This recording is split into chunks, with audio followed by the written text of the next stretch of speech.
Curse data, దాన్ని శపించాడు దేవుడు, దాన్ని నాశనం చేశాడు.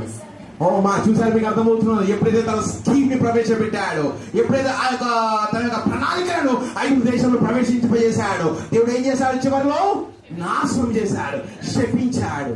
ఈరోజు అదే దయ్యం ఈరోజు మన కాలంలో ఉన్నది. వాడు తన స్కీమ్స్ ద్వారా ప్రజలను డీపాపులైజ్ చేయాలని చూస్తున్నాడు, అనగా జనాభాను తగ్గించాలని చూస్తున్నాడు. కానీ దాని యొక్క ముగింపు ఏంటి? నాశనము. దేవుడు డెస్ట్రాయిడ్ ఈజిప్ట్, కర్స్ డేటా. దేవుడు ఐగుప్తు నాశనం చేశాడు, శపించాడు. It's never come back. అప్పటి నుండి అది ఎన్నడూ సూపర్ పవర్ గా మారలేదు. ఐగుప్తు ఆ కాలంలో ఏమైనా తెలుసా? మోషే కాలంలో ఒక సూపర్ పవర్. ఈ రోజు మన కాలంలో ఏది సూపర్ పవర్?